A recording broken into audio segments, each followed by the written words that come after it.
শিশুদের মানবাধিকার লঙ্ঘন। আমাদের সমাজে শিশুদের মানবাধিকার লঙ্ঘনের কয়েকটি উদাহরণ পড়ি।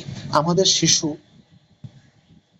অনেক শিশু তাদের পরিবারের অসচ্ছলতার কারণে শিক্ষার অধিকার থেকে বঞ্চিত। অনেক শিশু ক্ষেত খামারে, ইটের ভাটায়, দোকানে, কলকারখানায় কাজ করে। বাংলাদেশে শিশু শ্রম নিষিদ্ধ, তবে 14 থেকে 18 বছর বয়সী শিশুকে হালকা কাজে নিয়োগ দেয়া যায়। পরিবারে সামর্থ্য না থাকায় শহরের অনেক শিশু গৃহহীন।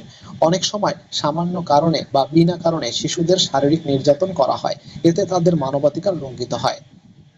অনেক সময় শিশুদের বিদেশে পাচার করে দেয়া হয়, এটি একটি মানবাধিকার বিরোধী কাজ।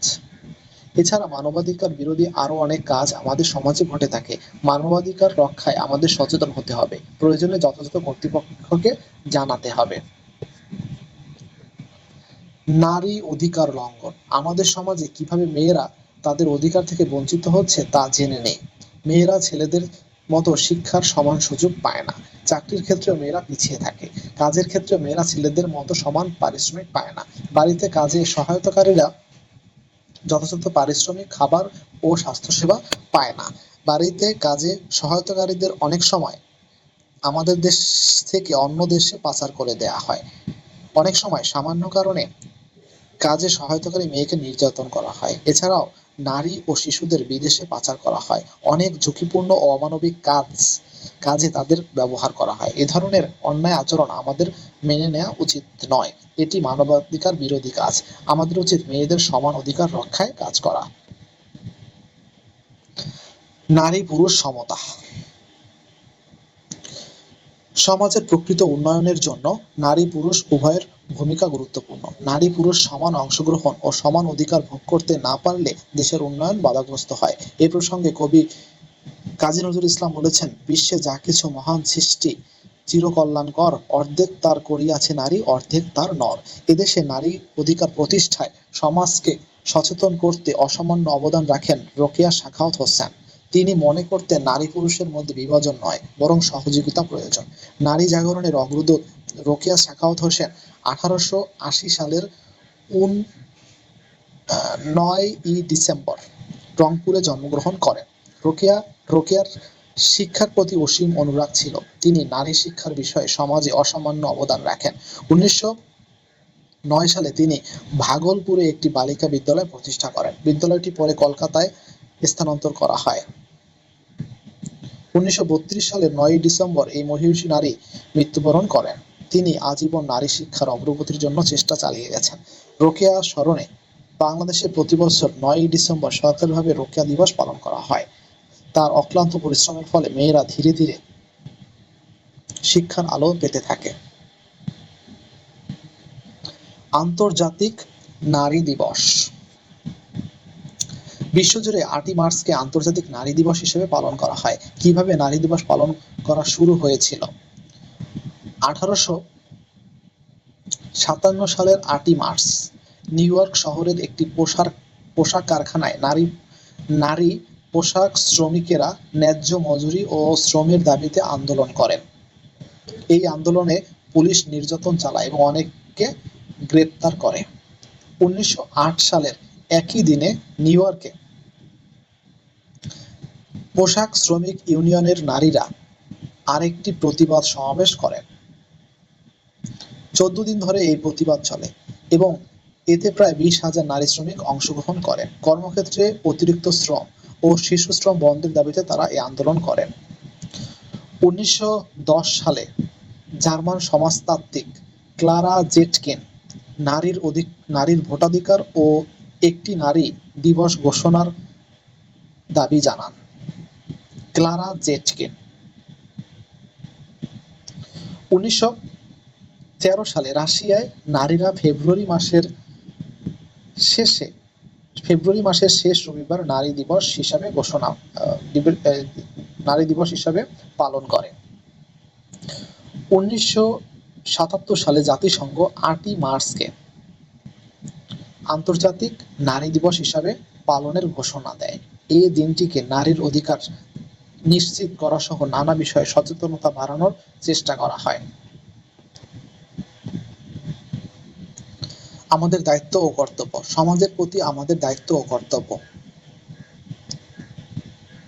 সমাজকে সুন্দর ও সুশৃঙ্খল রাখতে আমাদের কিছু দায়িত্ব আছে, যেমন ছোটদের ভালোবাসবো, দেখাশোনা করব, কারো ক্ষতি করব না, সবার উপকার করার চেষ্টা করব, সমাজের বিভিন্ন নিয়ম কানুন মেনে চলবো, সুবিধা বঞ্চিতদের সহযোগিতা করব, বয়স্কদের শ্রদ্ধা করব, সমাজের বিভিন্ন ধরনের সম্পদ যেমন পার্ক, খেলার মাঠ ইত্যাদি সংরক্ষণ করব, রাস্তায় নিরাপদ থাকবো, অপরিচিত মানুষদের কাছ থেকে সাবধান থাকবো।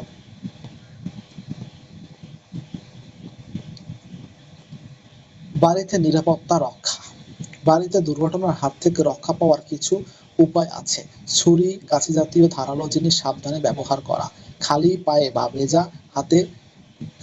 বা ভেজা হাতে বৈদ্যুতিক সুইচ না ধরা, ঔষধ ও কীটনাশকের গায়ে স্পষ্ট করে লিখে রাখা যেন ভুলবশত কেউ খেয়ে না ফেলে, গ্যাসের চুলা বা বিদ্যুৎ ব্যবহারের পর বন্ধ রাখা, আগুনের ব্যবহারে সতর্ক থাকা, অপরিচিতদের পরিচয় জেনে ঘরের দরজা খোলা, বাড়িতে প্রাথমিক চিকিৎসার বাক্স রাখা, ঘরের বাইরে নিরাপদ থাকার উপায়, দেয়াল বা গাছ না বেয়ে না ওঠা বা লাফালাফি না করা, জলাশয়ের আশেপাশে খেলার সময় সতর্ক থাকা, রাস্তায় খেলাধুলা না করা, রাস্তা পারাপারে সতর্ক থাকা,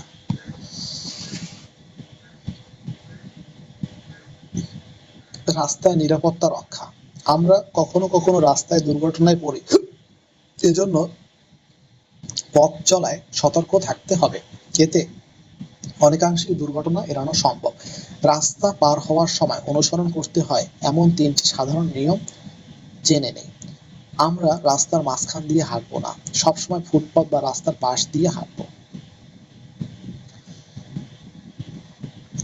রাস্তার দুপাশ ভালো করে দেখে জেব্রা ক্রসিং দিয়ে রাস্তা পার হব। রাস্তা পারাপারে ওভারব্রিজ ব্যবহার করব। অন্যান্য দেশের তুলনায় বাংলাদেশের সড়ক দুর্ঘটনার পরিমাণ অনেক বেশি। অনেক সময় অন্যান্য দেশের তুলনায় বাংলাদেশের সড়ক দুর্ঘটনার পরিমাণ অনেক বেশি। অনেক সময় গাড়ি, বাস, ট্রাক বিপজ্জনকভাবে চালানো হয়, তাই রাস্তা পারাপারের সময় বিভিন্ন যানবাহন, বিশেষ করে ট্রাক, বাস ও গাড়ির বিষয়ে সাবধানতা অবলম্বন করা প্রয়োজন। রাস্তায় পথ চলার সময় আমাদের নিরাপত্তা সম্পর্কে সচেতন থাকতে হবে। রাষ্ট্রের প্রতি আমাদের কর্তব্য। নাগরিক হিসাবে রাষ্ট্রের প্রতি আমাদের অনেক দায়িত্ব ও কর্তব্য আছে। শিশুদেরও রাষ্ট্রের প্রতি কিছু কর্তব্য আছে, কিন্তু প্রাপ্তবয়স্ক নাগরিকদের জন্য সে কর্তব্য আরো বেশি। নিচে রাষ্ট্রের প্রতি নাগরিকদের কিছু কর্তব্য উল্লেখ করা হলো। রাষ্ট্র প্রদত্ত শিক্ষা লাভ। রাষ্ট্র প্রদত্ত শিক্ষা গ্রহণ করা আমাদের কর্তব্য। রাষ্ট্রের প্রতি অনুগত থাকা, রাষ্ট্রের শাসন মেনে চলব, দেশের স্বার্থকে সর্বোচ্চ গুরুত্ব দেব, আইন মেনে চলা, দেশের শান্তি শৃঙ্খলা রক্ষার জন্য আমাদের দেশের সকল আইন মেনে চলতে হবে, আইন অমান্য করলে শাস্তি ভোগ করতে হয়। নিয়মিত কর প্রদান। নিয়মিত কর না দেওয়া নাগরিক হিসেবে নিয়মিত কর দেওয়া নাগরিক হিসেবে আমাদের কর্তব্য।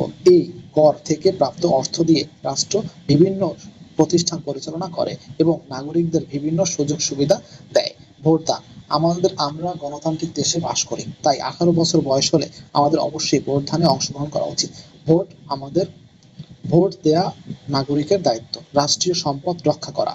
রাষ্ট্রের বিভিন্ন সম্পদ যাতে নষ্ট না হয় সেদিকে লক্ষ্য রাখতে হবে। একই সঙ্গে রাষ্ট্রীয় সম্পদ রক্ষায় গুরুত্বপূর্ণ ভূমিকা পালন করতে হবে।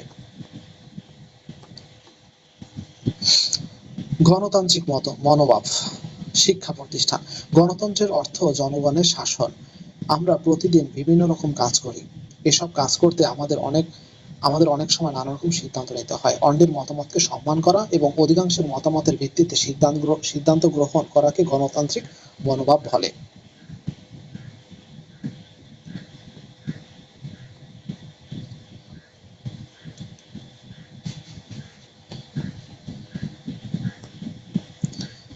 বাড়ি ও কর্মক্ষেত্রে। বাড়িতে আমাদের সিদ্ধান্ত নেওয়ার আগে একে অপরের মতামত শোনা প্রয়োজন। নিজের কাজগুলো বিভিন্ন কাজে পরিবারের সকলে মিলে আলোচনা করে সিদ্ধান্ত নেব। আমরা যে খাবারটি খাবো, উৎসব অনুষ্ঠানে যা করব, কিভাবে ঘর সাজাবো। কর্মক্ষেত্রে সর্বস্তরের সহকর্মীদের সাথে যে কোনো গুরুত্বপূর্ণ বিষয় নিয়ে আলোচনা করা উচিত। ফলে সকলে এর গুরুত্ব বুঝতে পারবে এবং নিজেদের মত প্রকাশে উৎসাহিত হবে। সবার সঙ্গে আলোচনার মাধ্যমে সিদ্ধান্ত নিলে বিভিন্ন প্রতিষ্ঠান তাদের সেবা আরো ভালোভাবে সবার কাছে পৌঁছে দিতে পারবে। রাজনৈতিকভাবে বাংলাদেশ একটি গণতান্ত্রিক রাষ্ট্র। গণতন্ত্র আমাদের রাষ্ট্র পরিচালনার মূলনীতি। গণতন্ত্র প্রতিষ্ঠার জন্য এদেশের জনগণ দীর্ঘদিন সংগ্রাম করেছেন। আমরা বাড়ি, বিদ্যালয়, খেলার মাঠ, কর্মক্ষেত্র সব জায়গায় গণতান্ত্রিক আচরণ করব। এর ফলে আমাদের দেশের গণতন্ত্র আরো শক্তিশালী হবে। মনে রাখতে হবে যে আমরা সকলের সাথে আলোচনা করে সিদ্ধান্ত নেব এবং পরস্পরের মতের প্রতি শ্রদ্ধাশীল হব। বাংলাদেশের বিভিন্ন নৃগোষ্ঠী। গারো বাংলাদেশের বৃহত্তর নৃগোষ্ঠী বাঙালিদের পাশাপাশি আরো বিভিন্ন নৃগোষ্ঠীর মানুষ দীর্ঘকাল ধরে বসবাস করে আসছে। এদের মধ্যে আমরা গারো, খাসি, ব্রো ও ত্রিপুরাদের সম্পর্কে জানব। ধারণা করা হয় গারো জনগোষ্ঠী প্রায় ৪,৫০০ বছর পূর্বে তিব্বত থেকে এসে বাংলাদেশের বিভিন্ন স্থানে বসবাস শুরু করে।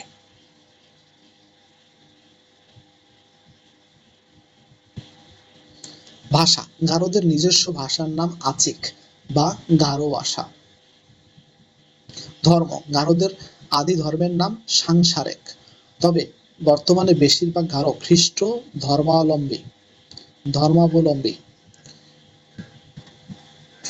সমাজ ব্যবস্থা। গারো সমাজ মাতৃতান্ত্রিক, অর্থাৎ নারীরাই পরিবারের প্রধান এবং সম্পত্তির উত্তরাধিকারী। মাতার সূত্র ধরেই তাদের দল, গোত্র ও বংশ গড়ে ওঠে। খাদ্য। গারোদের প্রধান খাবার ভাত, মাছ, মাংস ও বিভিন্ন ধরনের শাকসবজি। তাদের ঐতিহ্যবাহী একটি খাবার বাঁশের কোরল দিয়ে তৈরি করা হয়, যা খেতে অনেক সুস্বাদু। বাড়ি। পূর্বে গারো জনগোষ্ঠীর লোকেরা নদীর তীরে লম্বা এক ধরনের বাড়ি তৈরি করতেন, যা নখমান্দি নামে পরিচিত। তবে বর্তমানে তারা অন্যদের মতোই করোগেটেড টিন এবং অন্যান্য উপকরণ দিয়ে বাড়ি তৈরি করেন। পোশাক। গারো নারীদের ঐতিহ্যবাহী পোশাকের নাম দখবান্দা ও দখ শাড়ি। পুরুষেরা শার্ট, লুঙ্গি, ধুতি ইত্যাদি পরিধান করেন। উৎসব। গারোদের ঐতিহ্যবাহী উৎসবের নাম ওয়ানগালা। এই সময়ে তারা সূর্য দেবতা শালজং এর প্রতি ধন্যবাদ ও কৃতজ্ঞতা স্বরূপ নতুন শস্য উৎসর্গ করেন। সাধারণত নতুন শস্য ওঠার সময় অক্টোবর বা নভেম্বর মাসে উৎসবটি হয়। উৎসবের শুরুতে তারা উৎপাদিত শস্য অর্ঘ্য হিসাবে নিবেদন করেন। বিভিন্ন ধরনের বাদ্য বাজনা বাজিয়ে এই উৎসবটি পালন করা হয়।